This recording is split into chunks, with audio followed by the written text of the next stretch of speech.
Tell him, McCluskey. Tell him what time it is. Little Hand says it's time to rock and roll.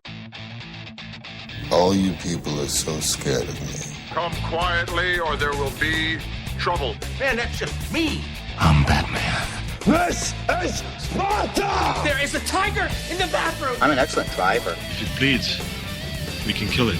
Pop quiz, hotshot. Keep the change, you filthy animal. In '87, Huey released this. 4, their most accomplished album. I think their undisputed masterpiece is Hip to Be Square. A song so catchy, most people probably don't listen to the lyrics. But they should, because it's not just about the pleasures of conformity and the importance of trends. It's also a personal statement about the band itself. Hey, Paul! Ah!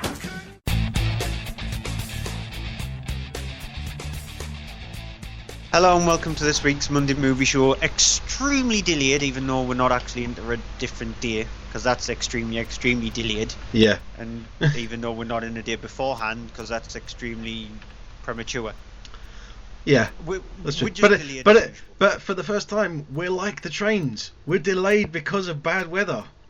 Well, I'm not. It's windy here, but that's about it. No, it's been horrendous. I've been delayed, but yeah, well, I mean, if I'll explain, basically, me and my other half were visiting her parents as we are sort of doing things, and the drive back is about an hour long, normally. Yeah, but we've had it's literally been like, Noah before the Ark. You're getting ready for a big flood, and it's been raining non-stop for about 2.5 days. And it's been torrential, and the roads are flooded. We literally were at one point worried that the car was going to actually come out waterlogged. Yet I've been home since 6 o'clock. I have a cycle in this wind. Oh, you would have liked to cycle here. You would have needed like a boat. You would have actually needed a boat to get through water that was a couple of feet, I'm sure, in places. We went through fast enough, and it hopefully didn't get any in the car. It seemed not to. And yeah, it's just been a nightmare. The wind here is horrible. It is. It's really horrible, and cycling up a bank in the wind when it's blowing directly in your face is not fun. You feel like you've done 10 miles rather than the usual 2.5 that I do.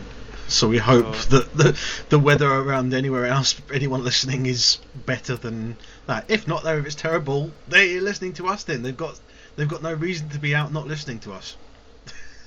So we're here for films, not for weather reports and all that stuff. People are probably going, wow, the morning again. Typical kind of Monday Movie Show spiel that we always seem to crack on with. So in the cinema section, we're looking at these 4 films. Yep, we have the adaptation of a fairly successful book with Saoirse Ronan in it in Brooklyn. We have the Scout's Guide to the Zombie Apocalypse as maybe one of the weirdest titled films this year. We have Bradley Cooper's latest drama with an all-star cast making several appearances throughout the film in Burnt, and we have a possibly connected to that opening credits clip from a certain film, Kill Your Friends. And on Blu-ray and DVD, we're looking at these movies. Animation in Song of the Sea. We have a comedy action movie with Melissa McCarthy, believe it or not, in Spy. We have a small film from director Tarsem Singh in Selfless. We have now it's a film that's gone through about 4 or 5 different titles, but it's been released here under Lessons of Love with Pierce Brosnan and several other well-known actors, and a horror film rounding out, as usual, the list of films with A Christmas Horror Story. And on top of that, we have TV Movies of the Week, our overall movie of the week, the Blu-ray DVD Top 10 and the UK Box Office Top 10, but let's kick things off with the movie news. Yep, so I'll go first with a couple pieces I've got, mostly casting that I've got. Now regarding the film John Wick 2, because if anyone's surprised, as I was, that John Wick did particularly well enough to get a strong following and do well enough to actually get a sequel. I mean, I know it was a small budget film, but you have to admit it was a fairly impressive performance from a very basic story, basic thing, and I have to admit I watched it again recently and really enjoyed it. And it has been given a sequel, as we've already had.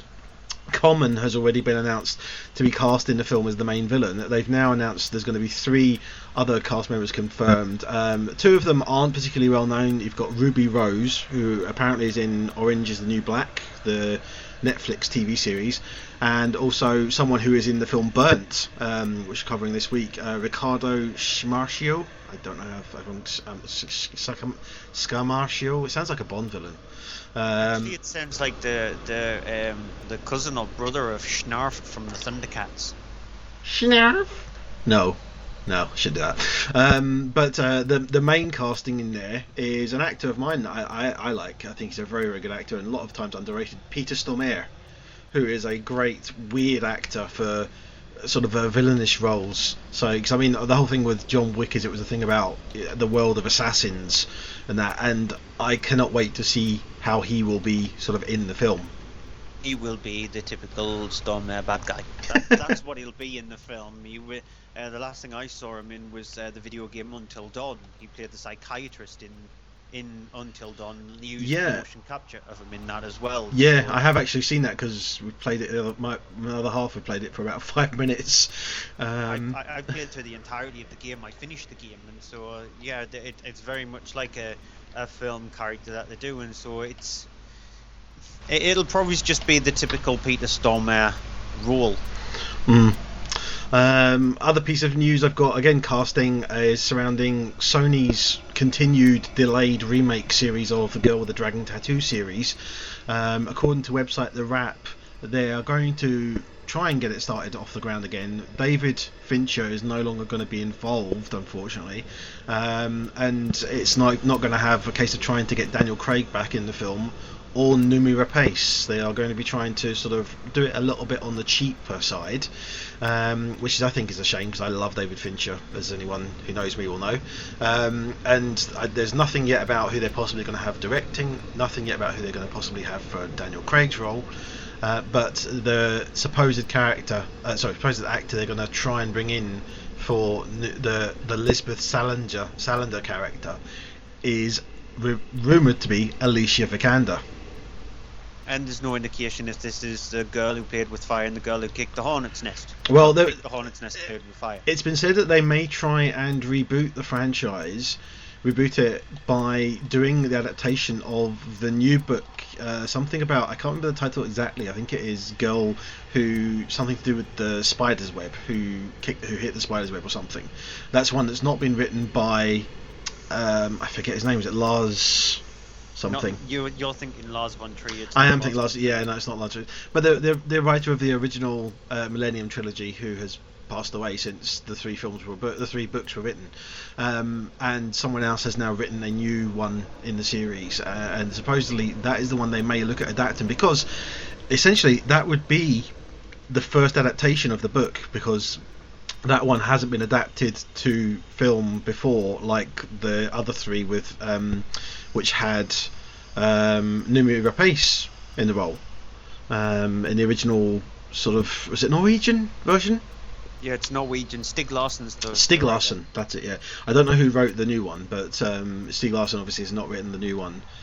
So I mean, that's an interesting thing to decide to do the new book, to kind of, because I mean they could say then that it's technically a sequel to the original ones and get away with it as being, it doesn't have to be a sequel to David Fincher's one. So it's at least doing something different. It's not just doing a remake of the other ones.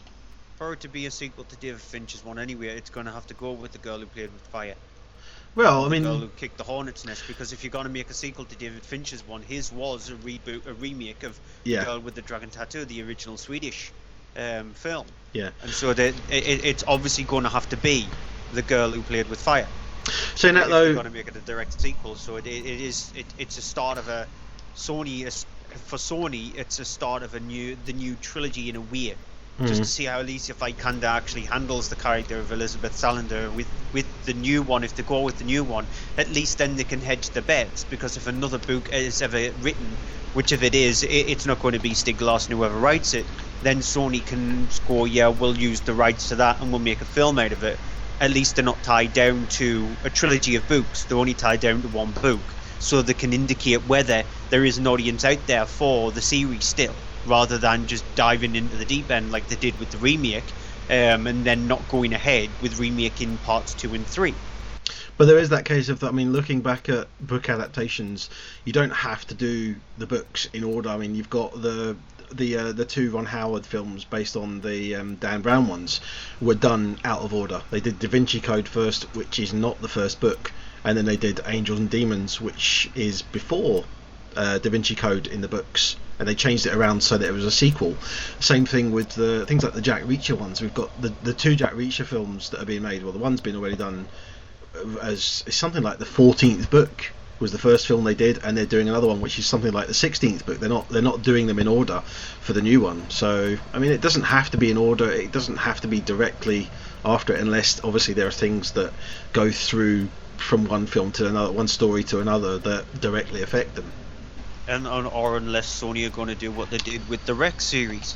With the Rex series, the 4 films, sorry, now in Spanish, and what Sony did is they remade the first one, just called it Quarantine, and then the second one had nothing to do with the original series of the Rex series, because the second film in the Quarantine series is not a remake of the second film in the Rex series. The second film in the Quarantine series happens at the same time as the incidents that's happening in the first Quarantine film, not the first Rex film. So that the second Quarantine film is set in an airport, so they could just do that instead of it being a remake or whatever of the second book or the 5th book in the second trilogy. I'm getting a just headache be now. them taking the character and putting the character in a different setting. I'm getting a headache now with all these first book, second book and everything. I'm just going to go on quickly. I've got a third piece of news. It's not really been detailed, but I've just got a very basic thing about casting again. This time for the live action version of The Little Mermaid, which is supposedly going ahead at some point. Sofia Coppola was attached to direct. She has now apparently left the project amid issues reportedly that the studio wants to cast Chloe Grace Moretz in the role of Ariel. And because of the fact she doesn't want to be having her in the role, that she's left it, and apparently then they are looking to try and bring her in the title role. So And Richard Curtis is going to write it. Whether or not that goes ahead, obviously that's very early news, but I guess we'll find out about that more in the future. Sad news for me. I actually should have started the show with the sad news, because that's normally the way it goes, but sad news anywhere is Texas Chainsaw Massacre star Gunnar Hansen has died at the age of 68. Hansen was famous for playing the iconic chainsaw-wielding maniac Leatherface in both the original Tobe Hooper film and in the remake, the first remake, and then the Texas Chainsaw Massacre, the beginning. I mean, it's not one I know of, so it doesn't strike me as much as it does you, I bet, but still a shame to hear of someone who has obviously had played an iconic role passing the away. worst thing for me is the last film I saw him in is guaranteed to be in my top 10 worst films of the year, and that's Muck. That was the last film I saw him in. Even though Muck was released in the US last year, we can actually include it, well, I can include it in the list this year because it was released in the UK this year, and that was the last film I saw Gunnar Hansen in. So it's unfortunate that for me, unless there's a couple of more films, which by the looks of things there probably will, because he's done a lot of movies, Gunnar Hansen. I'm really hoping that Muck is not his final film for me to watch, because it's going to leave a horrible taste in my mouth. It often ends up being the way when an actor passes away, the last film that's released will generally be a pretty bad one, and it's often released to a big, draw because of the fact of that it's all there in it, get it out and people will go and see it. It's like, when a singer dies, their album gets re-released and it sells millions because it's all of a sudden everyone's that person, Like it's a shame. Elvis Presley, his new album is supposed to be going straight in at #1 on Friday. Well, it's a bit more recent, I think, than Elvis Presley. I know, but still. It's been announced that the Stay Puft Marshmallow Man will be making an appearance in the new Ghostbusters movie, along with the Ecto-1, Slimer, Proton Packs, and the PKE meter. It's Ghostbusters news. I mean, if Mark from Following the Nerd is listening, he'll probably chastise me for this. My response, which is meh. But, yeah, Proton Packs. Stay put, Marshmallow Man. Proton Packs is kind of like, it's like, you know, a Bond film. Yes. It's saying in a Bond film there will be guns, there will be a PPK. You know, it's like saying that. It's kind of the obvious thing. If it's Ghostbusters and they don't have proton packs, what are they going to do? You know, throw stones at the ghosts? The Ecto-1, obviously, but Slimer and the Stay Puft Marshmallow Man are going to be making an appearance in it. Mm-hmm. It's just Paul Feig clutching at straws to try and claw back as much just of the original Ghostbusters fans as he possibly can after he threw major spanners in the works. It's ridiculous. I gotta say, as much as I don't care about Ghostbusters in particular, I hope that I hope it does really badly, because of we have issues with Paul Feig's collection of films, though we'll get to one which is possibly a bit of an exception in the DVD section. And then we have the whole thing of that we hope this will do badly, but the thing is, if it does really badly, it's kind of going to hurt the potentials of a franchise which a lot of people would like to see. I'm not one of them though. I'm a huge Ghostbusters fan, but I didn't need a third film. I wasn't crying out for a third Ghostbusters movie, just like I'm not crying out for a third Gremlins movie or a second Goonies or anything like that. Yet we will probably end off getting a Gremlins reboot. We will get a Goonies remake or a second Goonies film, because there's always been talk about it. So just because a movie was successful in the 80s and 90s doesn't mean that it's a fantastic idea to create a sequel or a reboot to it now. Create something original. Video game series The Witcher is to be given the big screen movie treatment. So it's another video game getting the movie treatment. I'm guessing you have no idea what The Witcher is. I know of it. I've never played it. I don't really know anything about it. But it's the thing of the video games, as we know, generally don't adapt well to film. Yeah, you play Geralt in the Witcher series. Very sort of like swords and sorceries kind of stuff. Dragons, goblins, ghosts, witches, zombies, stuff like that. So, in that case, I may be interested, because the Last Witch Hunter. Have you seen that yet, by the way? No. You haven't? Okay, we'll get to that in the top 10. But I quite enjoyed it, and that is that kind of, especially The Witcher, witches and stuff. It's that kind of thing. It's more in line with things like Dungeon Siege movie, In the Name of the Father, kind of the horrible stuff that we've seen from movie Ebol. I'm sorry, I don't acknowledge you, Ebol. I just don't. So it's in that kind of area. Yet if you look at the Warcraft trailer, it looks pretty decent. Tons of special effects in it, but it looks pretty decent, and that's out middle of next year. So that might be the renaissance or the kickstart that we need video game movie wise. We do have a Resident Evil film to come, an Assassin's Creed movie as well, if that ever. That's the one that people will be looking to see. Is this going to revive the video game franchise to movie? Warcraft is going to be the one to do that, because there's such a big, huge, massive audience for the World of Warcraft video game, even though it keeps dropping subscription members or numbers every year, and Blizzard has turned around and said they're no longer actually going to publish those numbers. The last numbers released was around about 9 million people who actually play the game, which is insane. So you've got the huge fan base there, so it's going to be that one. I did see the trailer. I was a little kind of underwhelmed. It's very Lord of the Rings with orcs, more orcs. It is, but it just looks very much like that is the problem. It wants to be Lord of the Rings instead of being its own thing, which I think is the mistake it's making.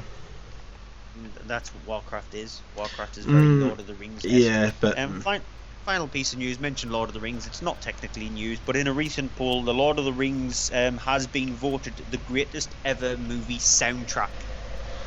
I can see where that would be, but no.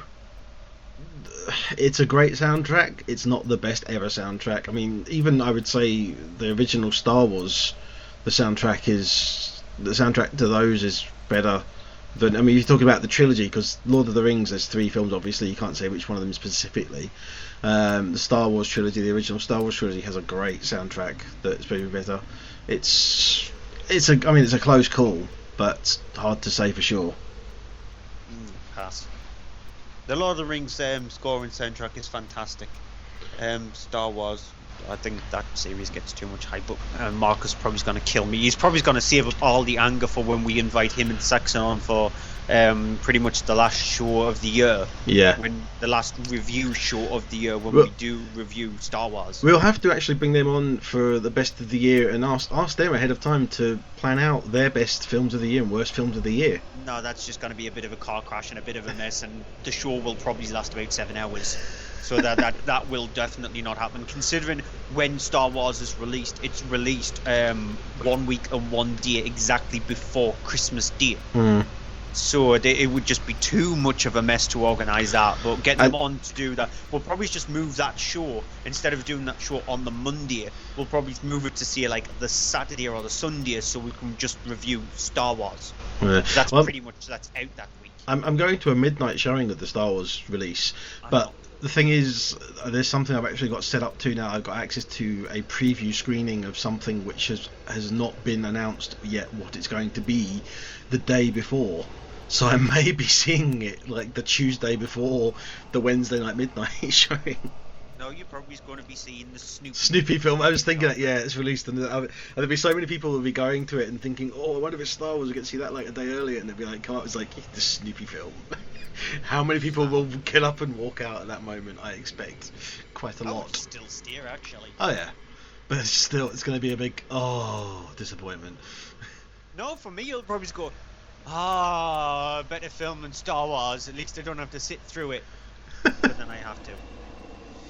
Oh well, UK box office top 10 then. Yeah, starting with, surprisingly at number 10, Crimson Peak.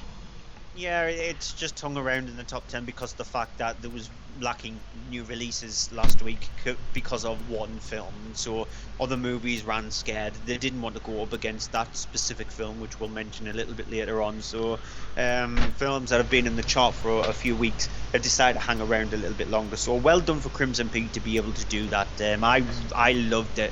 But that's just because sort of cloud my judgment with me being a huge massive Guillermo del Toro fan. But even if I take his name away from it, I still think it's a very opulent, beautiful gothic fairy tale.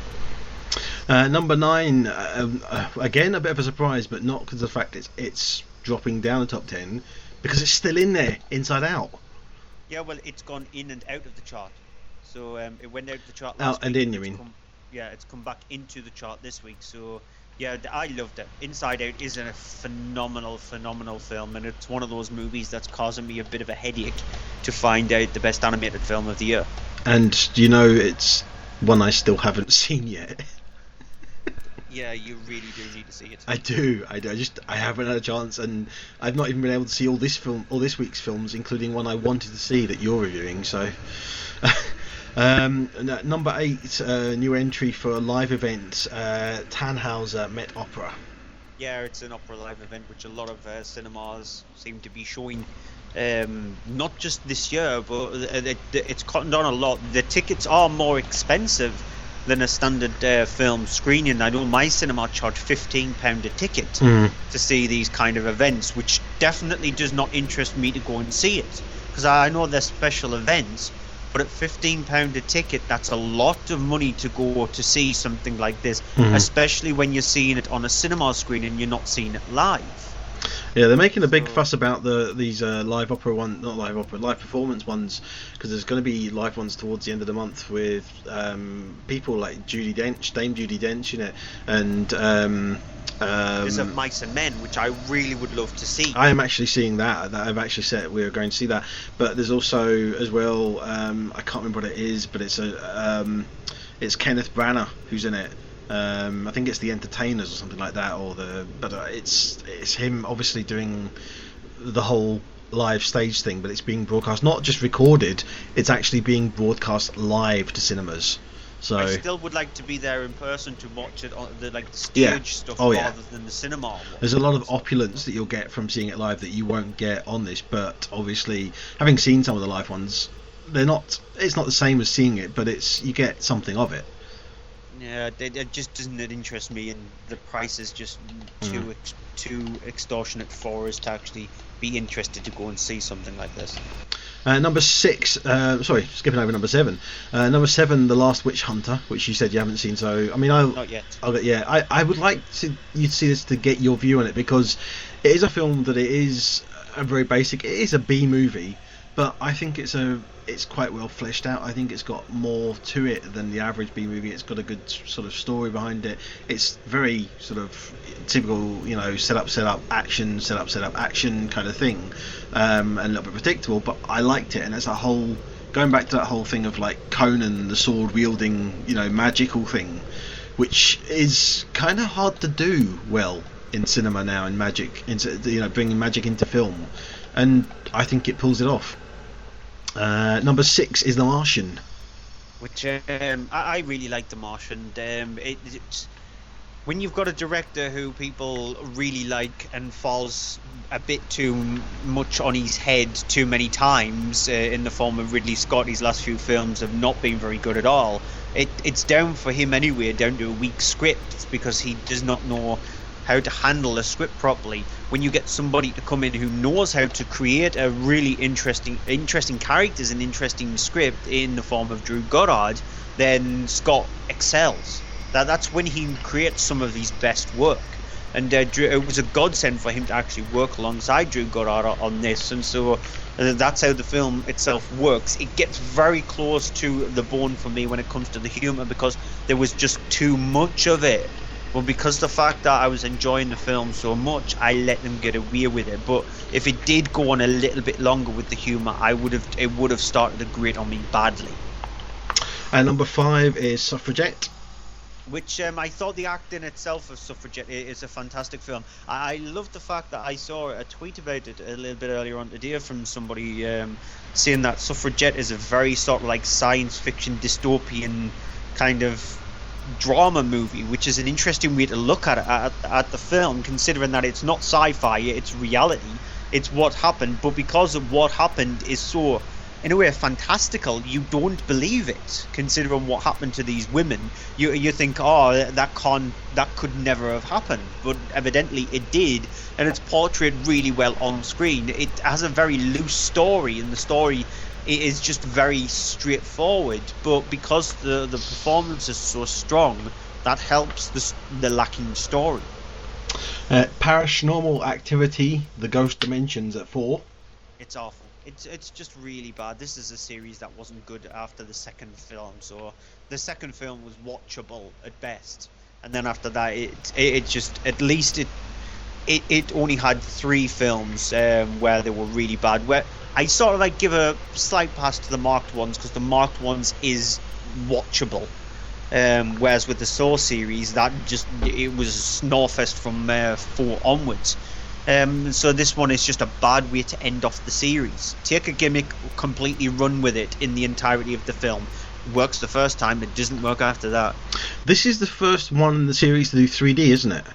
Yep, first and only, exactly like the Saw series. The last one was the only 3D one. Does it actually work? Is it take advantage of it because you go into this other dimension? Is it make, because that's supposedly you can see it now, can't you? The whole thing. That's what it is. That's the gimmick. The gimmick works the first time you see it, the 3D with all the particle effects and all that kind of stuff. After that, it just becomes, yep, you're repeating that again. Yep, you're repeating it again. Okay, Pan is at number 3. Pants. That's exactly where it is. It's pants. It's taken a bit of a hiding from critics, because no film deserves a major hiding unless it's absolutely atrocious, whereas this film is not absolutely atrocious.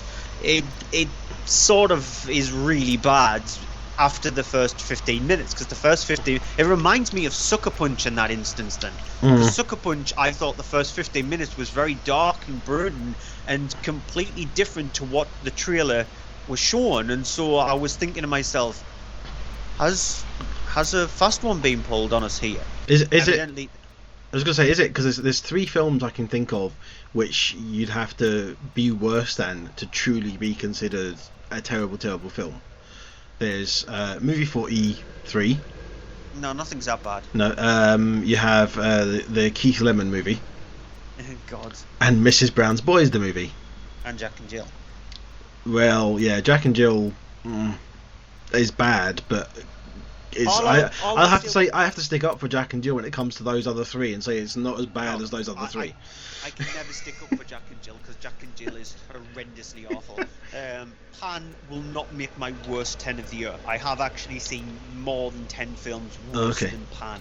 The reason why it will not make my worst 10 of the year, because the fact that the opening 15 minutes is that strong, is that well played out. It sets up characters really well. When you see the airship for the first time, it's sort of like awe-inspiring. You think to yourself, you're going to enjoy the ride. It's just after that, once it gets to Neverland and they do their rendition, Smells Like Teen Spirit, it smells like something else has gone off and not Teen Spirit.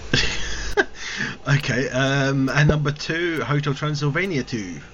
I was unlucky enough to see this for a second time at the weekend. So I've seen this twice. Why, pray tell?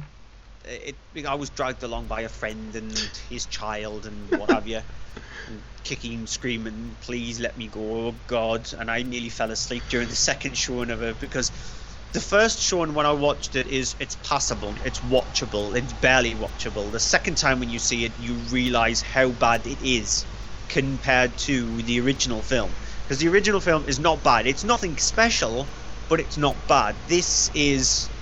I've watched 3 Adam Sandler movies this year, and all 3 of them have been bad, yet I only realised Hotel Transylvania was that bad after the second viewing, whereas The Cobbler, that will guaranteed to make my top 10 worst films of the year, because that is just unquestionably awful. So it's not that bad, but it is still pretty awful. Adam Sandler aside, the issue for me, Hotel Transylvania 2, is the whole thing of Monsters Inc. and Monsters University. It is a sequel which is lacking any of the idea and the wit that there was of the first one, the visual gags, the style, the humour, a lot of the jokes, the in-jokes that are there in the first one. It's not like they haven't bothered, they haven't tried, because they have tried, but they've just literally, it's like they've run out of ideas, and there's potential there for loads of ideas, and it's just literally like they've gone stale and gone back to the first one again a lot, and it's really just, it's so lacking. It's almost like it's kind of like the offcuts of the first one. It doesn't have all of that imagination, that spark that the first one did, which is a shame, because the first one has some great moments. The difference though with the Monsters Inc. stuff is Monsters University is a prequel rather than a sequel, whereas this one is a direct sequel, and so they could easily have just used the rehashed stuff, whereas in the Monsters University one they couldn't do that because they were working with prequel territory. It's hard to actually do that when you do prequels. Yeah, there's potential for a Monsters Inc. sequel easily. We'll see eventually if that will happen, I guess, with Pixar. They'll get the idea, put it together, and then something will happen, because Pixar can kind of do that. Not in the next 5 years, considering that Disney's already revealed what they're releasing in the next 5 years, and there's no indication of a Monsters Inc. 2. No, but it will take probably about that long to do it anyway. So number 1's movie, if as anyone is surprised, it's Spectre. Yep, 41 million. That's over the course from Monday onwards. So if you take out Monday to Thursday's stuff, then it didn't beat Skyfall, and it didn't beat the final entry into the Harry Potter series. So even though it had that huge massive opening, it isn't the biggest Bond film. That is still Skyfall. It is one of the most boring Bond films. It took, like I said, when we reviewed the film, 2 showings for me to not like Skyfall. This easily managed that with the just 1 showing of it, and I have no inclination, nothing whatsoever is making me go, I need to watch this a second time. Because when you've got an opening sequence where it's fine, it's entertaining, CGI is a bit ropey at times, and you can see the CGI is a bit ropey at times, but you still think the set piece is very well choreographed and very well put together. After that, then the film struggles. It just struggles with pretty much everything apart from Ben Whishaw's character.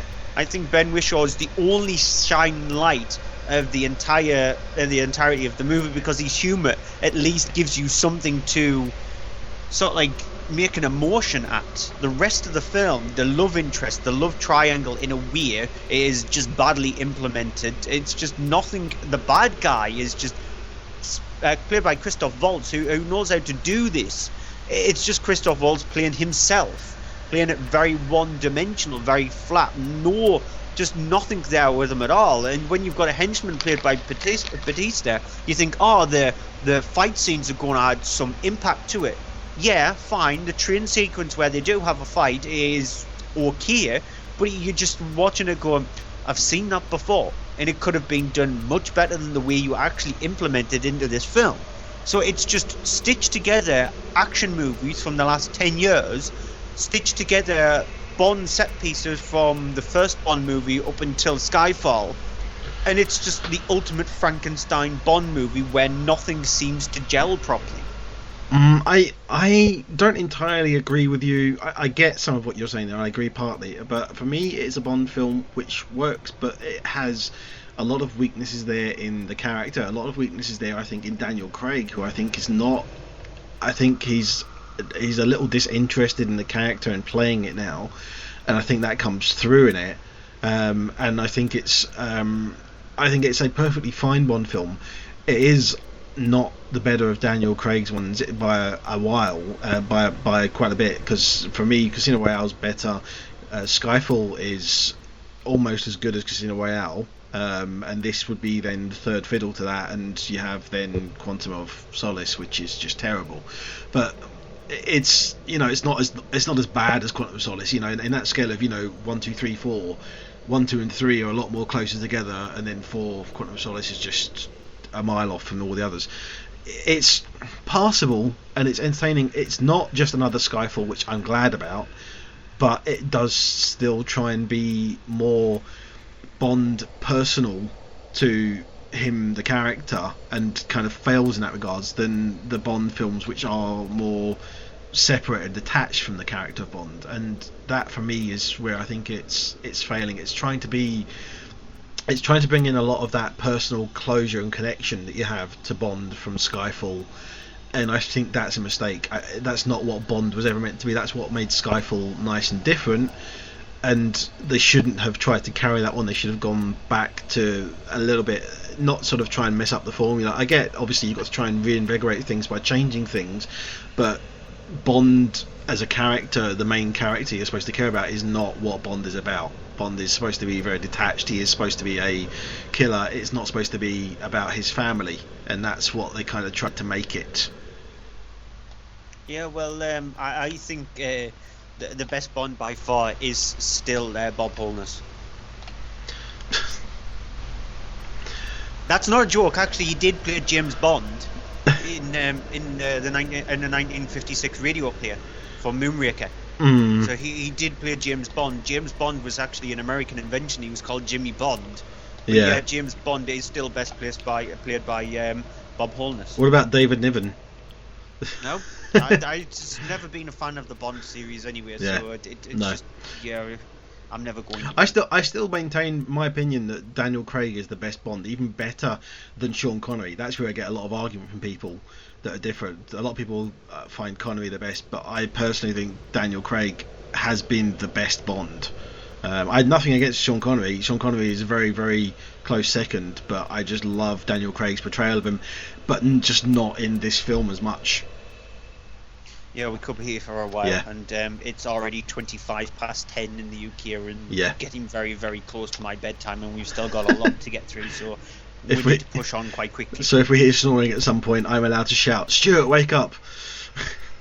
No, it just means that if we get later and later, I will end up having to reach my hand into the computer and strangle you. So Nice try. Yeah. Shall I go on to the first film then? yes, before I kill you. Yeah, Brooklyn, which is directed by John Crowley. It's adapted from a novel, the adaptation by Nick Hornby. The novel is written by Colm Tobin. I'm terrible at names, but it's a film centering around a young girl in the 1950s in Ireland. Ellis. I can't remember her name. I can't pronounce it exactly. I'm terrible with names, but played by Saoirse Ronan. She is living in 1950s Ireland. She's struggling to find a job there. The situation of things, there's not many jobs around. She lives with her mother and her sister, and she is then sort of through not her own actions, but she's basically being sponsored by the church to go over and emigrate to Brooklyn in New York. She goes across by sea, leaving behind her sister, who's working in a sort of a bookkeeper role, and her mother, who is sort of her only sort of remaining family. Gets over to Brooklyn, finds that she's sort of able to get a job there very quickly, and she's set up with help from the church, and sort of finds herself as being homesick and cut off, very, very depressed, until one day along comes the father from the church to have a chat with her and sort of, perk up her spirits. Here's a clip. I'd forgotten just how bad it feels to be away from home. I've enrolled you in a night class for bookkeeping at Brooklyn College. It'll be 3 nights a week, and I paid you tuition for the first semester. Why? Why? Not thank you. Sorry, thank you. But why? Well, I was amazed that someone as clever as you couldn't find proper work at home. I've been here too long. I forget what it's like in Ireland.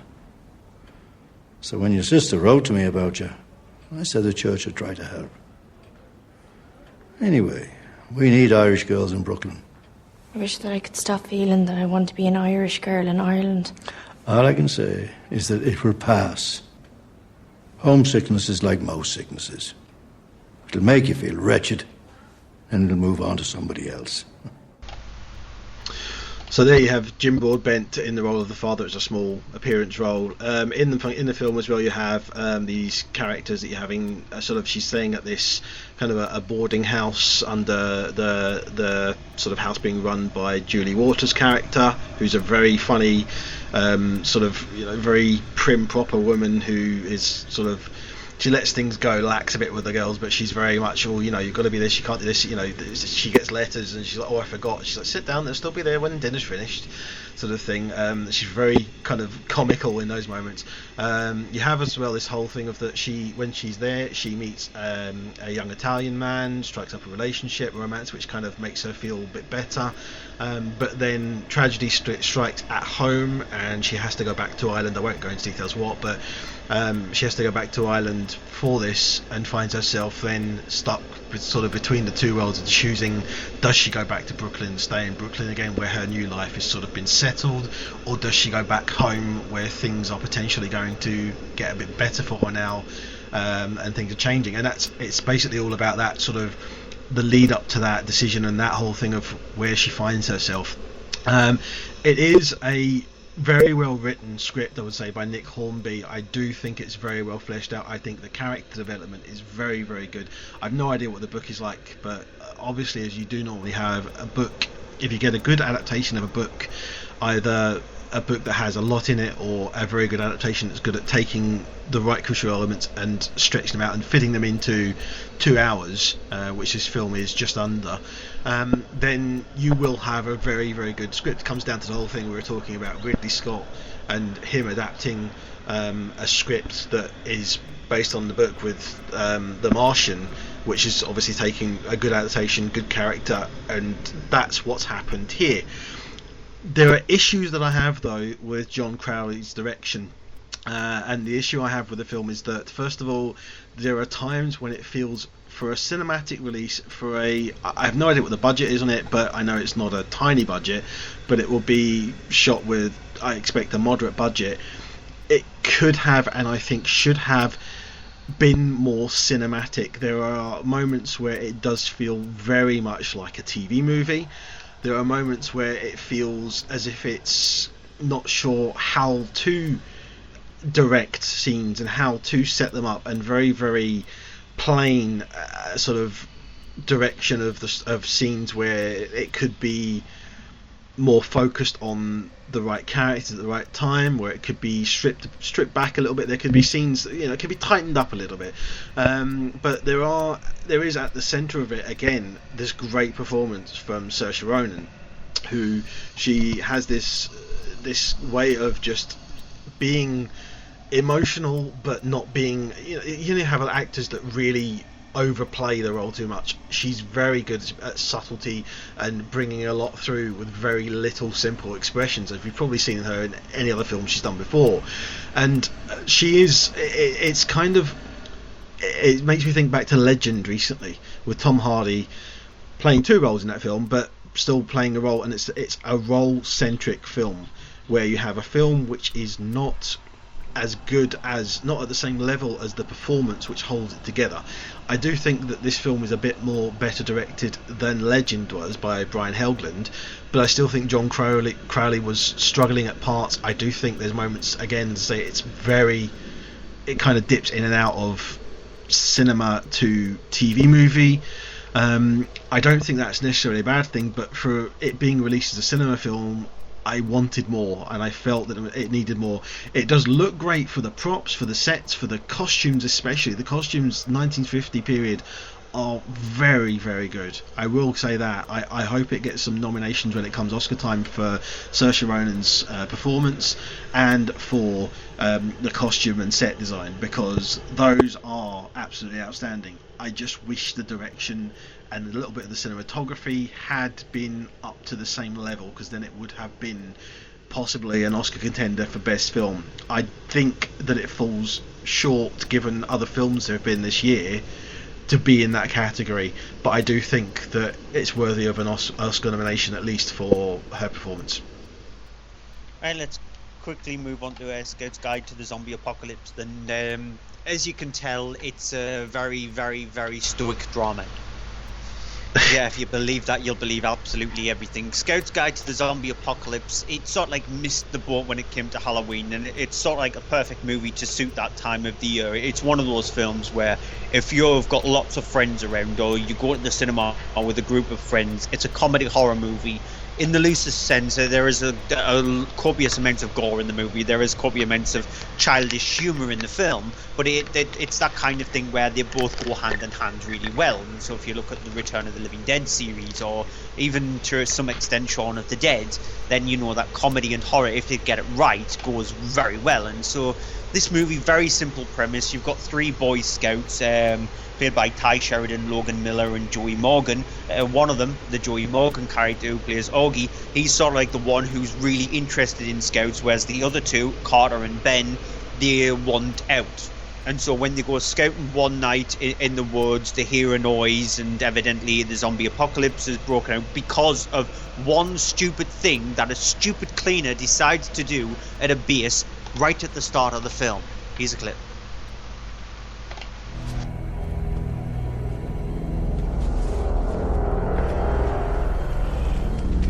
Oh, the hell happened to you, dude?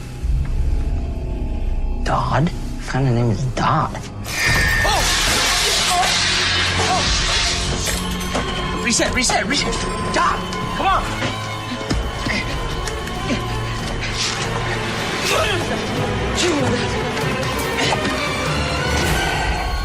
Oh, hell no. Okay, all right, come on, Doc. Come on, we got this.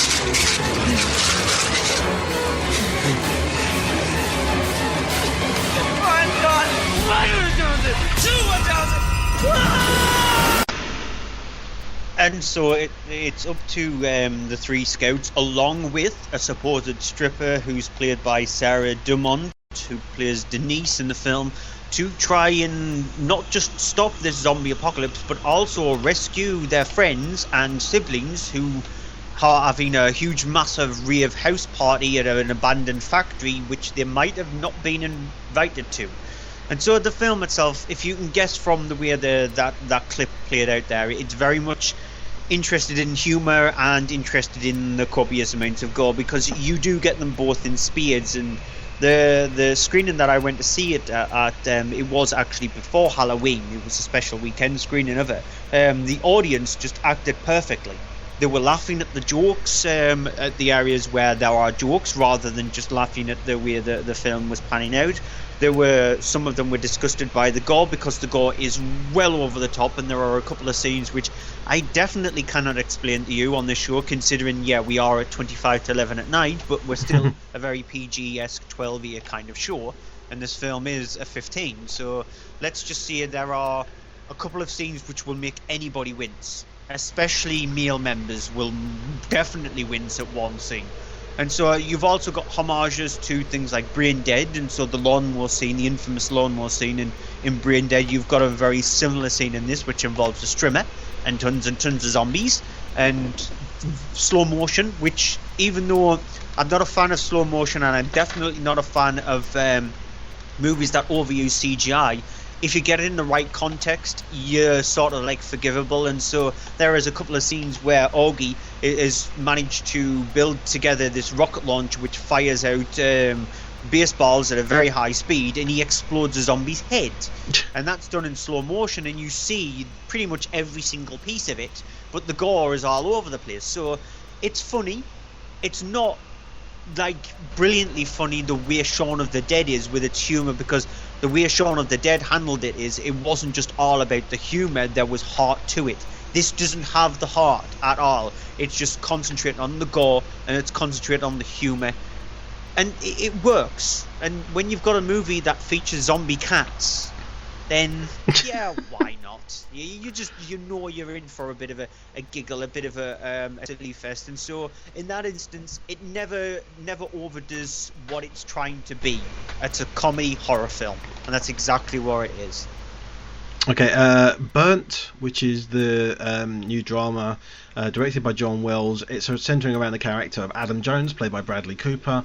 At the start of the film, we see him. He's been working in a small sort of diner place. I think it's called Shuffling or Sheckling or something like that. Oysters, basically opening oysters and cracking them out and getting them ready. Shucking, that's it. Yeah, I can't remember what it's called, but he's been doing that, and you see him noting down in the book how many he's done, as he sort of explains in voiceover about the fact that he's been doing this as a penance for sort of his past deeds.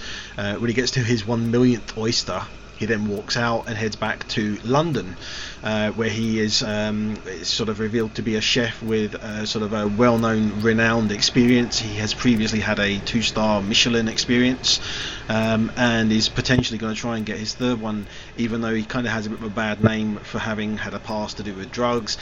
Some kind of event that happened with a restaurant in Paris where he caused a sort of things to go wrong, and a collapse of a big restaurant there, and he returns to find his a former friend, Tony, played by Daniel Bruhl, who's now sort of the manager of a hotel that has a bit of a sort of a failing restaurant section there, where he essentially comes in, sets up a failure for them that's going to look very bad unless they bring him on as the head chef, and he can then sort of bring this place back to life. The problem is, of course, that he wants to get this done and get this, despite the fact of that obviously he's had these problems, his past with drugs, and so of course there is this sort of tension of, you know, is he going to do this properly, or is he going to cause another disaster? Here's a clip. Do you know about the Michelin Man? It is a book. It is the book, Jana. The Bible. Michelin sends its inspectors to restaurants to eat and award stars. 1, 2, 3. Or none. No one knows who they are. No one. They come, they eat, they go. But they have habits. They have to stick to a routine to give every restaurant the same chance. Michelin men eat in pairs. Sometimes the Michelin Man can even be a woman. They always book a table before 7:30. The first of the pair arrives early and has a drink at the bar. His partner arrives half an hour later. One orders the tasting menu, the other one a la carte. Always. They order half a bottle of wine, they ask for tap water, they wear business suits, they're polite. But, attention, they may place a fork on the floor under the table to see if you notice. And they wouldn't drop it, because that could make a noise and make it too easy. Everything from now on must be perfect. Not good, not excellent. Perfect. So the film is focusing on this whole thing of him trying to get this, while at the same time dealing with the demons of his past, and also introducing the storyline with a character played by Sienna Miller, who is a new chef he brings in amongst the crew that he kind of assembles in the kitchen, and this whole thing sort of will they, won't they get on, have a relationship or anything more. the thing with it is a small budget film. It's apparently made in the budget of only about $20 million, which obviously it's $20 million, but it's not a lot for a film. It has done very poorly in the US box office, only taking about half that, which is very, very poor. But the thing is, I think it's had a bit of a raw deal, because the thing is, I really got into it and enjoyed it.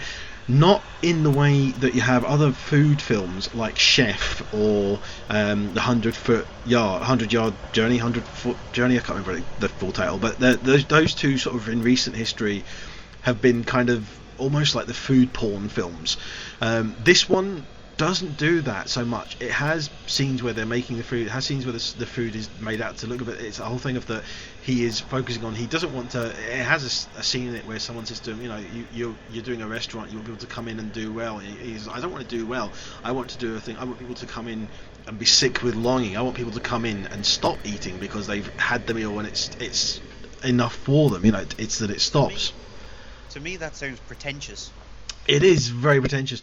But the thing is, what's good about it is that I like about that is that is kind of his character, because it's a very, and it's a whole thing of that. There's a scene very early on where he's going through sort of scouting for people to come and be chefs in his kitchen, and one of them is a young actor. I can't remember the young character, but it's a new actor I've never seen before, who's working in just like a deli spot, and you see him talking with him outside. He's sitting there, he's outside basically standing on the street talking with this guy and saying, he's eating this thing, it's like, this lamb is really, really good, I love it. And he says, your problem is you don't have the arrogance that a chef has, that a chef needs to have to succeed. And basically, the kid says to him, oh, okay, I'm sorry. And he's like, no, F you. And the guy turns around to me and goes, well, F you then. And it's saying about that whole thing of that arrogance of what is required by a chef. And it does have that whole thing of in the kitchen when things are not going good, the chef is screaming at people, shouting. It's doing the Gordon Ramsay thing. It's rated a 15 if for nothing else than continued uses of the F word. If it wasn't for that, it would be a 12A movie. But it's a film that, because of the fact it has this character with this nuances, and I really like the fact of that you have the Bradley Cooper's character is really quite well fleshed out. It is a bit of an ego film for Bradley Cooper, but for me, I didn't mind that so much. The problem I do have with it is a lot of the other characters then fall by the wayside. You have a sort of small cameo appearance by Uma Thurman. You have Emma Thompson sadly being a little bit underused as well, where she makes an appearance as this sort of psychiatrist. He has to, as part of his deal with the restaurant, go to every sort of month or so for sort of kind of meetings and for blood tests to make sure he's keeping clean. And you have as well in there a criminally underused role with Alicia Vikander to do with his past and things to do with that. And that's the thing that's really annoying, is that it's basically, it is an ego trip movie, and as much as I like it, and I really did like it more than I liked Brooklyn, because it is much more of a cinema film for me. It was much more of an engrossing experience, as much as the other one was more sort of a drama around this character. This one is a drama around the character, but it's a very, I think, a much more developed character for me. I connected with the character more. I like the character more, as much as it's that whole thing of not necessarily liking him, but going back to things like Nightcrawler, you have a character that is so messed up and so disturbed that they're vastly much more interesting than anything else, because of the fact of there's so much neurosis to them and so much messed up elements to them that you're kind of curious just to see what there is under the skin, sort of thing. So I like the drama in it. I like it. Doesn't go to melodrama, but one thing I will say about it is the way it looks. It's set in London, and yet there's loads of scenes in it where I'm thinking this could be anywhere, and I'm kind of disappointed it doesn't take advantage. It seems a bit ashamed, like it's slumming it in London, and I would have loved to have just seen it take more advantage of the whole thing of being in London. I wanted to see more shots of it going, oh yeah, it's the nightlife in London. It doesn't have that, which is the odd thing about it. I thought it was very, you could have been anywhere. I know it's definitely shot in London, but it feels like it's one of those films that could have been shot in Montreal for half of it, and that actually was a thing that annoyed me. It didn't have the balls to basically carry through with its, say this is a British film. It may not be a British film, but it could easily be a British film, especially on that kind of a budget. and that's where it's a bit of a shame. But other than that, I really got into it. I think it's been given a bit of a harsh treatment by a lot of people and critics, but I just enjoyed it. Right, I need to quickly move along with the final cinema release, Kill Your Friends. Just quickly go through it. It's a small little British film. It's not getting much of a release over in the US. It stars Nicolas Hoult, who plays Steve Stilfox. It's set in the late 90s, where Britpop ruled the wave with Blur, Oasis, The Verve, Pulp even as well. And it's up to E&R, which Nicolas Hoult plays the sort of like a person who's trying to become the head of E&R at a record company, and they're the kind of people who go out to try and discover undiscovered bands, unsigned bands, to go to everywhere from Cannes to Canada to every kind of festival that has music at its heart, for them to discover that. And his character is somebody who will gladly stick a knife into somebody's back so he can forward his career, and this clip gives you an indication of what he's actually like. So I suppose you're wondering, what is that taste? What kind of music do I like? Asking a major label A&R man this is like asking a stockbroker what his favourite commodity is, or saying to an FX trader, hey, what's your favourite currency? The answer is, whatever's profitable. Hip-hop, trance, Bulgarian heavy metal played on sheep's bladders. If it's a hit, who cares? As long as it's profitable.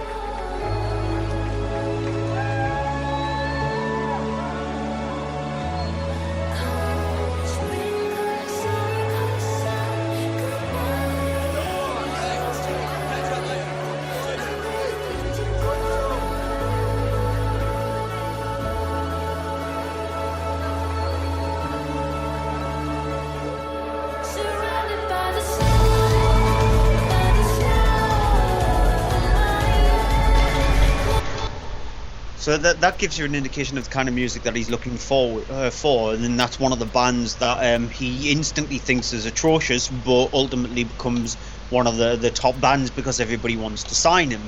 However, things go much worse for his character because he's an alcoholic. He takes copious amounts of drugs, he smokes copious amounts of cigarettes, and he descends into the insane world of madness because he lets everything just push himself so far down that he thinks that everybody's out to get him, yet he wants to be out there to get them instead. And so it takes a dark, twisted turn, very much like American Psycho, and that's the film it's trying to base itself on, and fails miserably on every single aspect. When I went to see the film, I was only in the cinema with two other people, and they walked out 45 minutes into the movie because my guess is they weren't expecting what was actually shown. They didn't see the trailer originally, and they didn't expect what they were getting. I was thinking maybe they were wondering, does it get any better after 45 minutes? As a matter of fact, after the 45-minute mark, it gets worse. It goes into more extremes where he gets obsessed with sex, as well as taking even more drugs, just to be the best at supposedly what he does. And what he does is pretty bad as it is, because the bands that he signed are terrible. Yet he thinks that he is the top class person who should be the head of E&R, and the only way he's going to be able to do that is the title of the film, Kill His Friends. The worst thing, the thing about the film is it's not inventive when it does get down to the kill your friends part. American Psycho was very inventive, the way everything was actually portrayed down to every single tiny little nuances of Christian Bale's character in that. You didn't know when he was going to flip. Whereas with Nicolas Hoult's character in this, you do know. He's just like a book that's only got one page, and on that page is prick, because that's him. What his character is exactly like. He is one of those. He's a really arrogant, horrible character, but not in a good way. The movie itself is annoying. It's very, very annoying. It tries to shove everything down your throat, and you just want to regurgitate all the horrendousness that's on screen. It's not entertaining at all. It's not thrilling. The music, as you just heard in that clip there, is the kind of stuff that would just be thrown on the Eurovision Song Contest now.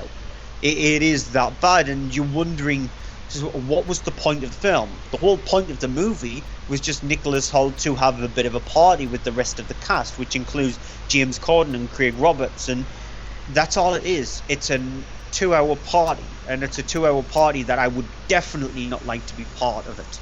It's really bad. Okay, I'm disappointed to hear that, because this is the one I wanted to see, but we had to switch things around, so I haven't had a chance. I'm going to still try and see it, but I'm wondering, is it going to be one of those ones that might appeal to me because it's a small indie thing? I wouldn't even say it's an indie thing. It's a movie that thinks that it's smart. But the smartest thing about it is the title of the film, Kill Your Friends. That's the smartest thing about it. The rest of the film is just completely pointless, and it's a movie that's not going to be in cinemas very long.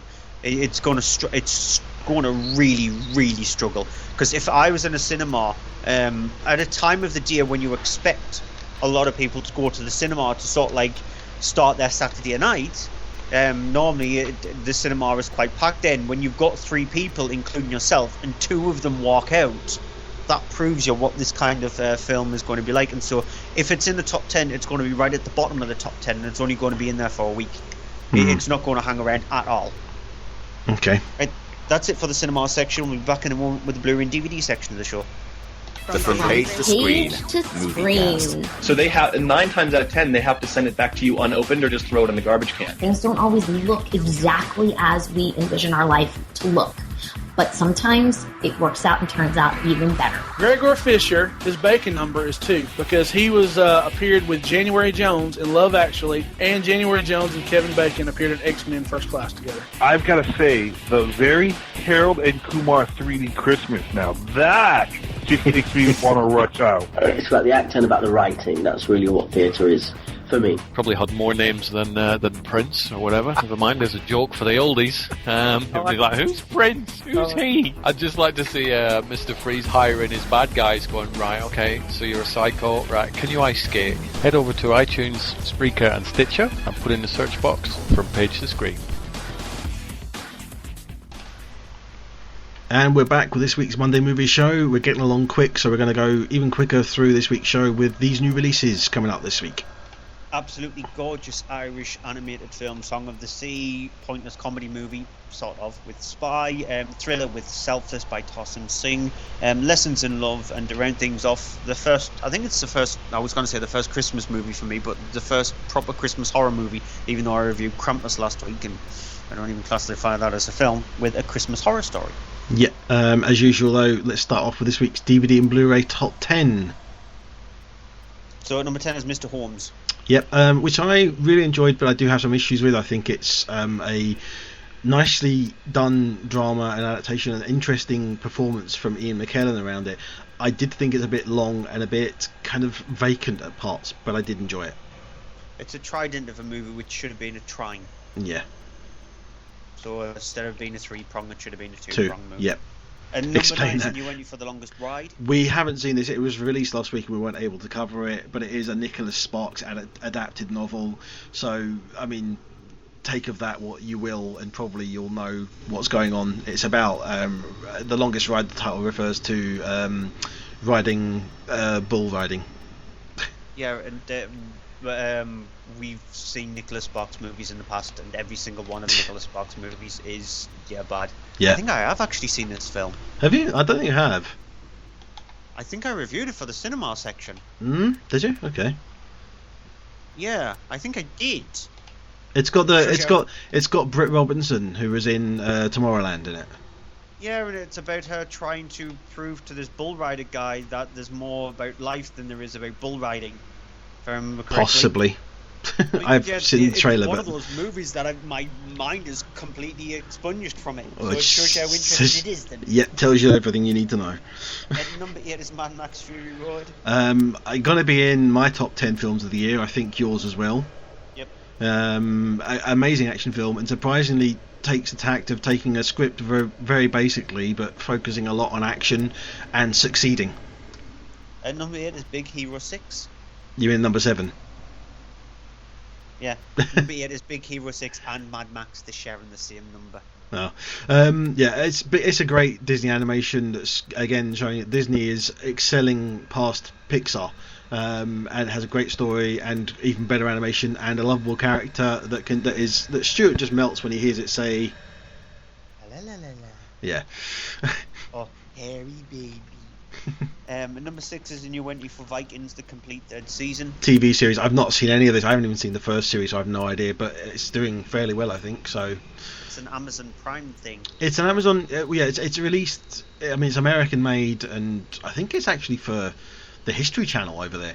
But seems to be doing well, and Amazon has it here. So unless you're obviously watching it on Amazon, you can only get it on DVD and Blu-ray.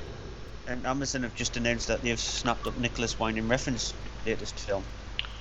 So they're the one who's going to distribute it. Ooh, I'll have to look into that. A horror movie, a zombie horror film. And that instantly went, nah. Yeah. At number 5 is San Andreas. Perfunctory, does what it says on the box, only just, and is missing the name Roland Emmerich from it. I don't even think that the film would have been watchable even if it had Roland Emmerich's name attached to it, because he's getting a lot of hate for his latest film in America. So, just because if it had his name, it wouldn't make it any better. And number 4 is a new one for Amy. I haven't seen it yet, but I do want to see it. It looks really good. You've heard it. You've seen it, haven't you? Yeah, I reviewed it last week. Yeah. Asif Kapadi, who did Senna, he did pretty much what he did for Senna as he does for Amy. Not as well as he did with Senna, because I was more interested in the character of Ayrton Senna because I knew very little about him. Whereas with Amy Winehouse, I knew what she was like, considering the news was just absolutely peppered with her life and what she did. She was a very destructive person. So on that front, you don't feel for Amy Winehouse, you don't even feel for the people around her, because they don't seem to try and help her out. They just seem to be there to push her into areas where she doesn't belong. Whereas Ayrton Senna, you do feel sorry for the people that involved, his family, his friends, the races that day when he did have the accident. So it's still a really interesting documentary, not as good as Senna. And number 3 is Nativity 3. Sorry, can I just ask an Amy, because I didn't get a chance to ask you last week. The whole thing of Asif Kapadi did well with Senna is that he took all the footage and all the interviews and everything and made a really good film that told a story without having to do voiceover or exposition on text on screen. Does Amy follow that route, or does it have to have exposition and voiceover to explain it? It's all voiceover. He doesn't do any interviews with anybody at all. No, but it's not like, it doesn't have someone telling the story. It's all. There's none of that kind of hand-holding narrative kind of structure. There's no. Yeah, there's no narrator, and I don't think Asif Kapadi is that kind of documentary creator. I don't think he wants to create movies like that. Yet you don't see anybody speak to the camera at all in this film. When it comes to anybody interviewed or doing any kind of voiceovers, it's just their voice, not their face. Number 3 is Nativity 3, Dude, Where's My Donkey? Awful title. I haven't seen any of the films of this series, and I don't intend to, really, from that title especially. Yeah, neither do I, considering that one of the characters in the series is called Mr. Jolly. You just want to punch him in the face with that kind of name. And number 2 is Jurassic World. I like it. I have fun with it. It's not, I think, amongst the best of the Jurassic films. It's better than Jurassic Park 3. It's perfectly fine, but it's a little disappointing, and it was a big thing, all big screen and everything. It will lose something on DVD and Blu-ray, I think, unless you're watching it on a big home cinema thing. And it's okay. It's not one that I planned to get in my collection, because it just hasn't struck with me as well as a lot of other releases have this year. It's the first part of a trilogy as well. Yeah, we'll see how that goes. Yeah, and at number 1, you went for Terminator Genisys, even though I said it wouldn't go to number 1. I was proven wrong. Yeah, and I have no problem with this, because it is. I mean, it's basically made as the third Terminator film, ignoring the last 2 ones, and it's perfectly fine. It is a good sequel. It's better than the last 2. It's not as good as James Cameron's original 2, but it is a worthy sequel. It's that whole thing of a worthy sequel that stands up to the rest, but it's, again, pales in comparison.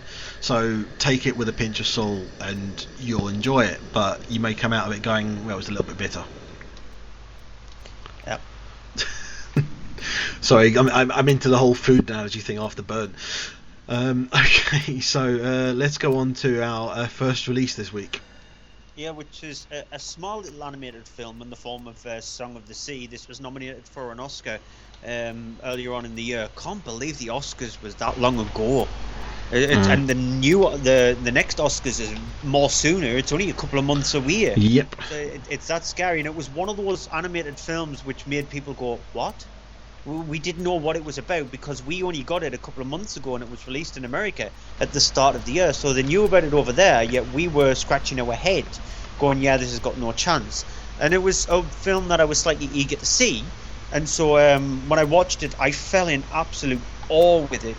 It's directed by Tom Moore, who did another animated film called The Secret of Kells, which is a gorgeous animated film. That was his previous one. And it centres around the character of this Ben, who's the brother, and then you've got the father, who's voiced by Brendan Gleeson, who plays Connor, and then you've got the little girl Saoirse, who's voiced by Lucy O'Connell. And it's just about the father. He lives with the two children in a lighthouse, and his mother decides to think, well, the children are not well kept in that lighthouse. They should be best brought up in a town somewhere. Here's a clip.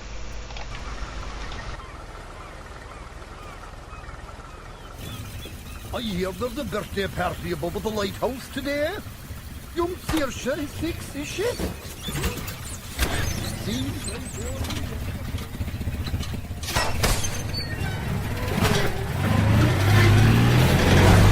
Well, you old witch. Granny. She's going to try and make us move to the city again, isn't she? I don't know how you can live in this awful place. You children are a state. Is that your birthday outfit? And so the grandmother takes him to the city, but it's up to Ben and Saoirse to escape. They decide to do that and try and head back home. However, secrets to discover about Saoirse, she might not actually be fully human, because they find out that their mother was once known as a Selkie. Now, a Selkie is a very Irish, sort of like Scottish folklore tale about somebody who, it's sort of like, in a way, a fairy of the sea. That's pretty much what a Selkie is. And Saoirse might have ties towards that. And the film itself is absolutely gorgeous. The animation is just outstanding. You can see why Tom Moore took the amount of time that he had taken from The Secret of Kells, which was back in 2009, up to Song of the Sea, which is 2014 when it was when he finished it. So 5-year gap, and he spent every last minute on it because it is beautiful to look at.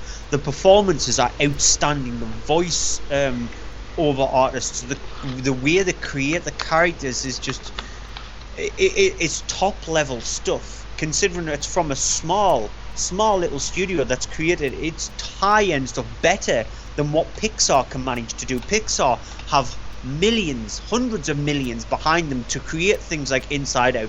And Inside Out is an amazing film, the way it tackles emotions. But when you watch a small little animated movie like this, you think the first thing you think is it's going to have problems, because normally these small movies are just really bad shoehorn ones and they're released when kids are off school.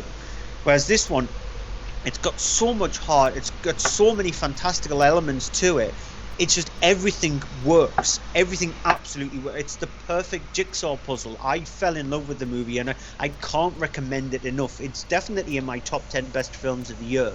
And this movie is definitely providing me the ultimate headache of trying to find the best animated film of the year. Because Inside Out definitely belongs in that list. The Wind Rises definitely belongs in that list. And there's 2 other animated films which I've yet to see, which might still belong into that list. The Good Dinosaur and When Marnie Is There as the other 2 animated films I need to watch before the end of the year. But Song of the Sea, I highly recommend it to absolutely everybody. It's an amazing little film. And I need to try and see it. And I don't think you'll like it, which will probably be the case, but honestly, I fell in love with it. We'll see. Outstanding. We'll see. Spy, written and directed by Paul Feig. It is a movie centering around the character played by Melissa McCarthy, who is a CIA analyst. She's basically the sort of the person at the desk that works with an agent played by Jude Law at the beginning of the film, who is on the trail of a nuclear bomb, potentially going to be a nightmare situation. He's killed by a character played by Rose Byrne, and so she ends up sort of volunteering to go on sort of the hunt for Rose Byrne's character because of the fact that the CIA may have been infiltrated, and all the spies that are sort of known have been sort of had their cover blown. Amongst them, a spy played by Jason Statham. So he sort of decides to go out sort of rogue, even though he's been told not to go, and ends up interfering a lot with Melissa McCarthy's lesser experienced spy as she goes out and tries to get sort of into this world and track down this nuclear bomb. Here's a clip. You got this, Susan. You're a warrior. You're a weapon. Hey, there's no sweat. Looks like you're sweating to me. Jesus! What are you doing in my room? Well, how did I get into this box hotel room? Because I'm a real spy. I thought you quit. We have to stop the sale of a nuclear bomb. And they send in someone who looks like Santa Claus's wife. Did you forget? I am undercover. Because you're not supposed to be here. You really think you're ready for the field? I once used defibrillators on myself. I put shards of glass on my eye. I've jumped from a high-rise building using only a raincoat as a parachute and broke both legs upon landing. And I still had to pretend I was in a Cirque du Soleil show. I've swallowed enough microchips and them back out again to make a computer. This arm has been ripped off completely and reattached with this arm. I don't know that that's possible. I mean, medically. So as you heard that clip, there's a lot of the F-bombs and swear words used in the film.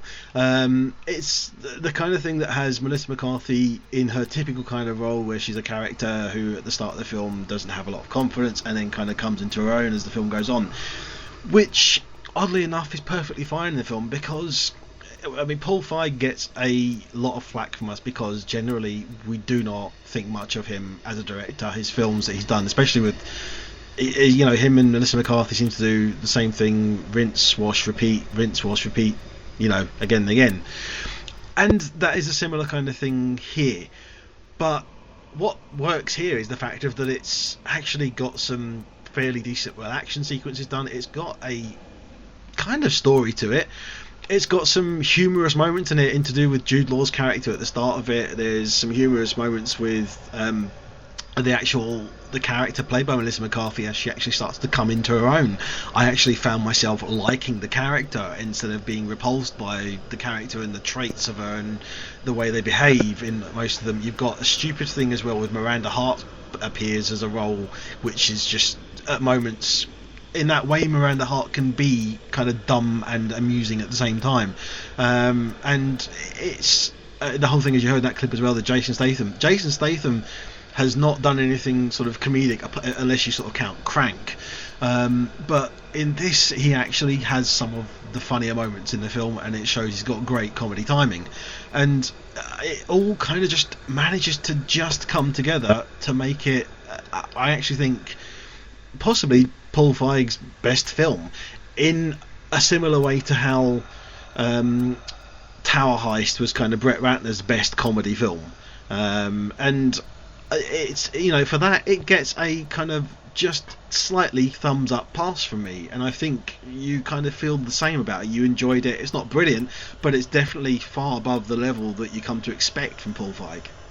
I wouldn't say I enjoyed it, I tolerated it, so at least that's good enough for him. You weren't as repulsed by it as you have been previously with his things. Yeah, considering I can't tolerate most of his movies, Melissa McCarthy still got on my nerves. Which it's just her, and I wanted to see more. I want to see more of her when she's like in St. Vincent, rather than what she's like in things like Spy and The Heat, because I really liked what she did with St. Vincent, even though St. Vincent is still not a brilliant film. I thought she can play a drama really well, and she does not tell a single joke in St. Vincent. She plays a very stoic, straightforward character, and that was what I want to see from her. I want to see her taking a step back away from comedy, because I've got that feeling she can handle it. It's the kind of thing you'd see her in something and you go, wow, that's an Oscar role. Yeah, there's definitely a good actress in there, and she needs to step away from Fake. And I think with Ghostbusters, I'm hoping this might be her last film where she does that, and then she does take a step back and do something different. And so, yeah, it's tolerable, it's watchable, but that's the best I can say about the film. Lots of the jokes just fall majorly flat and are in the trailer. But for the most part, like I said, it's watchable. I found it is a Paul Feig film that actually made me laugh, and definitely more than the 6 laugh adequate requirement. Next up then is Selfless, directed by Tarsem Singh, another director who we have major problems with because he's a director who's more obsessed with style over substance. He's more interested in showing this tiny little nuances on screen of like a flower just blooming rather than concentrating on what the actors are saying. And so he's tackling his hand at a very difficult subject. Science fiction in a drama with some action is very hard to pull off, and so you need a very confident director to be able to do that. And so it centers around an extremely wealthy man at the start of the film who's played by Ben Kingsley, and he's got a degenerative disease in the form of cancer, and so he ends up transferring his consciousness into somebody else, in this case Ryan Reynolds' character, using his body as like an empty vessel of sorts, more like a Russian nesting doll, kind of. And so it uses him, takes over his memories, but Ben Kingsley's ones are the ones that's trying to hijack that by using some kind of medication which suppresses the original guy's memories. However, that isn't going to be the case, because throughout the film Ryan Reynolds' character starts to get inklings of what his life was originally like, and he's got a wife, he's got a child, and he starts to come around to that. And this clip explains what both personalities are like when they conflict each other when they meet up with people who Ben Kingsley's character knew. What you're claiming is simply impossible. You remember in New York when I asked you about shedding? I have never met you. Me, Damien. I don't know what kind of con you're running, but I'm not biting. That's it. I'm calling the police. Judy, please put the telephone down. I'm starting to understand why your maids keep quitting. What is it? The original deed to 144 Plimpton Street. The first building we ever bought together. Do you remember the night we signed the papers? We went to Charlie's kitchen. There's a brunette sitting in the corner. I want to talk to her. She's been staring at me all night. But you stopped me. You already closed one deal tonight. Don't get greedy. And all the way throughout the film, he is chased by Matthew Good's character. And see, this is the problem with Selfless. Selfless just hasn't a clue of what kind of film it wants to be. Whether it wants to be an intelligent science fiction movie with an interesting premise, which is done before in other films and handled a million times better because it's much more interesting, or whether it wants to be sort of like an action film in the guise of things like Limitless, because Limitless has got a really interesting science fiction premise to it, but it's more off the wall kind of premise, and the action in a way, even though I didn't think Limitless was a brilliant film, the action still worked for the movie. It went hand in hand really well, whereas this one, it's just disjointed from the beginning of the film all the way to the end. Ryan Reynolds tries his hardest with a script that's so raw, with just inaccuracies and just falseness, that his character just is completely 100% fake. He tries his best but ultimately fails. Matthew Good just is very much like What's Happening Inspector. He plays Matthew Good. That's exactly Christoph Waltz plays Christoph Waltz Inspector. Matthew Good just plays him in this. He's really good at playing a bad guy who has no facial expressions whatsoever. But that's pretty much it. And so that's what he brings to this. And so I can't recommend the film as a thriller.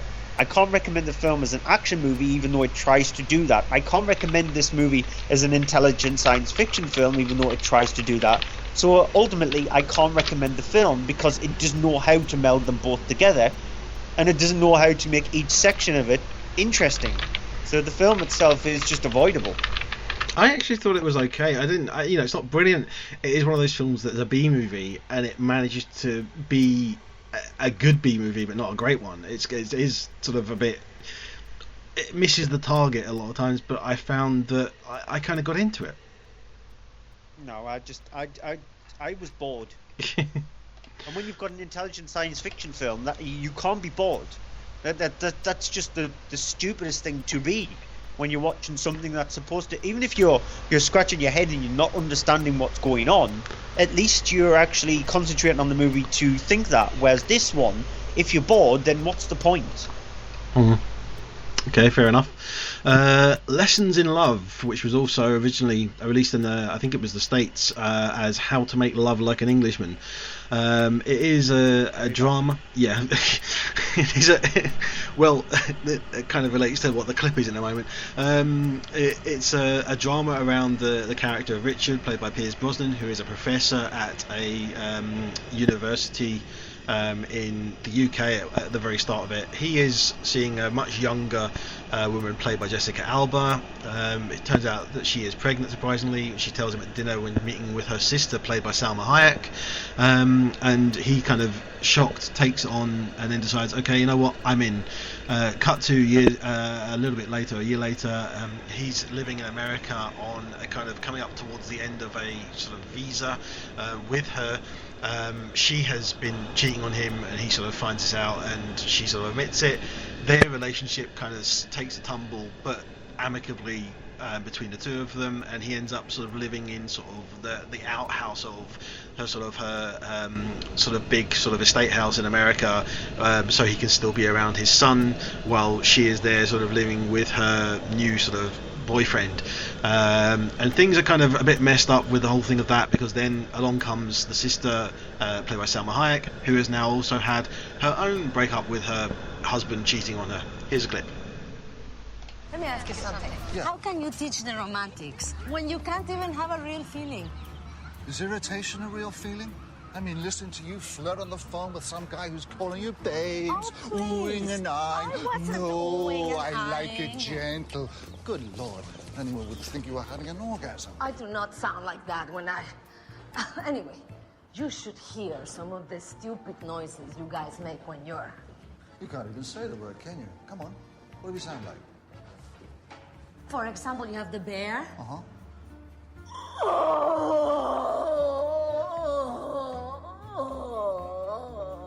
I can see your tonsils. Then you have the sports commentators. Oh, yeah? Baja la pelota. Recibe con el pecho. Mete mano en el área chica. Go! What kind of men have you been with? Then there's the quiet one.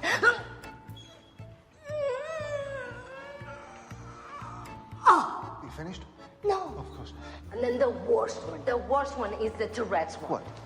You know, I love you. Me. Oh, mother. I love you. Hey, that sounds like you, Dad. And as oddly funny as that does sound and kind of works, unfortunately, it doesn't work through the film. That scene actually there is a little kind of skit clip on its own is funny. In the film, it just doesn't work as funny because the film isn't funny. The problem is a film that it kind of has this whole scattergun effect. It's scattergun of story of that going on, the drama of that going on, the comedy bits they tried to put in there. This whole thing of the character is going through these issues where he's kind of a bit of a child and needs to grow up and become a person, and going through these things to try and make him grow up. There's this whole thing of you have his father brought in, played by Malcolm McDowell, who's it's nice to see in a film again, a role that's not completely hamming it up, but it's still, it just doesn't come together. The whole thing with Jessica Alba's role feels very much just not right at all. She disappears for a whole section of the film and then comes back, and it's kind of, oh, okay. And it's a film that it then has this ludicrousness the more and more it goes on to do with his visa and the whole thing of the American customs and all that kind of thing, and it honestly just, it's too much trying to cram in a lot that it doesn't need. It's, you know, this whole thing of that there's this going on, this going on, this going on, this going on. It's literally 10 different things going on at once, and it doesn't know which one to focus on, and it's literally all over the place. It is just a mess. And speaking of messes, the final film is A Christmas Horror Story, directed by Grant Harvey and Stephen Hoban. It's got a radio DJ who's played by, I can't remember his name now. I have no idea because I haven't even looked at it. William Shatner. I can't believe I forgot. Oh, what? Oh, no, I want to see it. Now I just want to see it purely for that. Shatner playing a DJ. He plays a radio DJ who sort of like provides the Crypt Keeper-esque kind of thing for each one of the stories, because it's a portmanteau of sorts horror movie which centers around multiple different stories which involve high school students who go to investigate a murder, a homicide at their school, and then you've got a couple whose son goes missing and then discover that their son could be something else when the son returns, and then Santa Claus who has to go up against the ultimate evil, zombie elves. What? Yeah, but the worst thing about the film is, unlike with other portmanteau movies like the VHS series, even at a push ABCs of Death, and at its best Trick or Treat, you've got each one of the stories, and so you get the whole of the first story, and then you get your next one, and at times you might have the character, like I said, William Shatner's radio DJ character just going, and now the next story involves Santa Claus going up against these elves and then ultimately battling the main evil, Krampus himself. So you might get that. Whereas this one, the directors think it's a fantastic idea to interleave it all. So you get a little snippet from one, and then a little snippet from the next, and then a little snippet from the next one. It does that throughout it. So it's so disjointed that you lose track on where the film is. You lose any kind of scare factor from the high school story, because that's meant to be the ghost part of the story, and the over-the-top one is about the Santa Claus going up against these elves, and then the sort of like creepiness is the missing child who turns out to be a demon. And so you miss all of that kind of stuff because the way it's actually put together. Its structure is so wrong that the film is just pointless.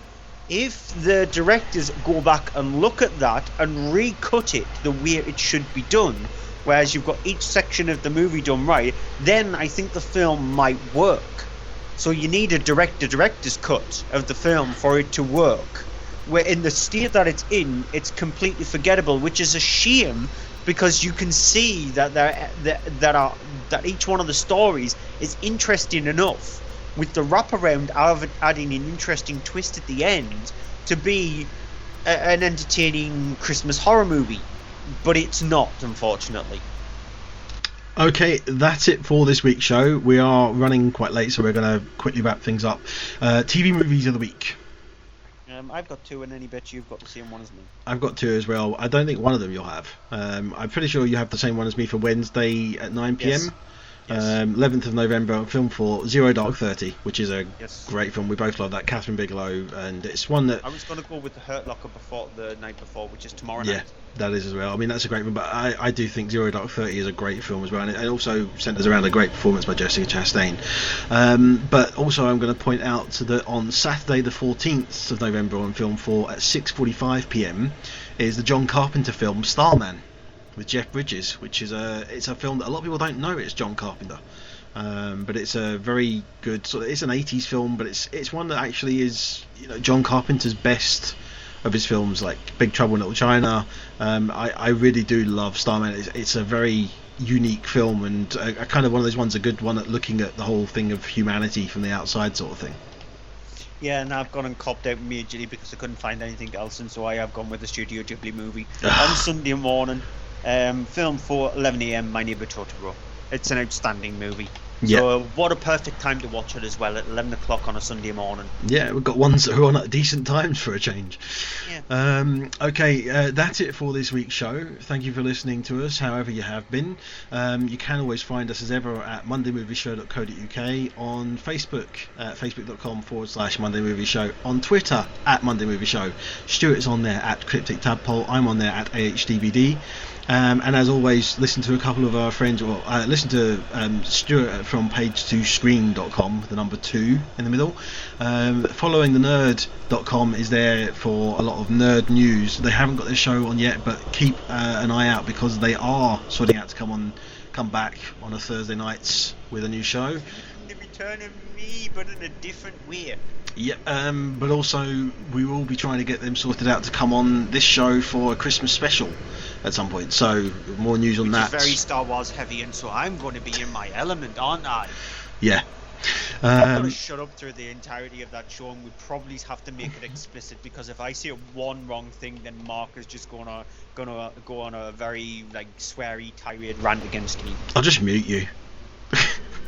What would be the point of me being here then? Yeah, exactly. No. But that's it for this week's show. We're going to wrap up because it is getting on and people need to get to sleep and stuff. And we're going to play you out with a clip from an upcoming film. I think it is next week. Steve Jobs, which has got Michael Fassbender playing the title role, Kate Winslet playing it, and it's one that I'm looking forward to because it's written by Aaron Sorkin and directed by Danny Boyle. So we will play you out with a clip. Week first before we disappear. I always forget that, don't I? Yes. Yeah. What's yours then? Song of the Sea, Eat by a Country Mile. Song of the Sea. I'm very torn between Brooklyn and Burnt. I'm going to just slightly go for Burnt because I just enjoyed it more. And in the cinema, go see Scout's Guide to the Zombie Apocalypse. Song of the Sea. This is Steve Jobs, though. We'll leave you with a clip, which we'll be covering when it's released. Is it next week? It is Friday, yeah. This Friday. Yeah. Until then, until next week, bye-bye. Bye. You don't think you're having a bizarre overreaction to a 19-year-old girl allowing her mother to list her own house? She could have tried. She's supposed to stop her mother, that particular mother, from living. She gave Suzanne her blessing to sell the house, and she did it despite me. I don't care if she put a pipe bomb in the water heater. You're going to fix it now. She's been acting weird for months. She's turned on me. Fix it. What the? Fix it, Steve. Take it easy. Fix it, or I quit. How about that? I quit and you never see me again. How about that? Tell me what's wrong with you this morning. What's been wrong with me for 19 years? I've been a witness, and I tell you I've been complicit. I love you, Steve. You know how much. I love that you don't care how much money a person makes. You care what they make. But what you make isn't supposed to be the best part of you. When you're a father, that's what's supposed to be the best part of you. And it's caused me 2 decades of agony, Steve, that it is for you. The worst. It's a little thing. It's a very small thing. Fix it. Fix it now. Or you can contact me at my new job. Working anywhere I want.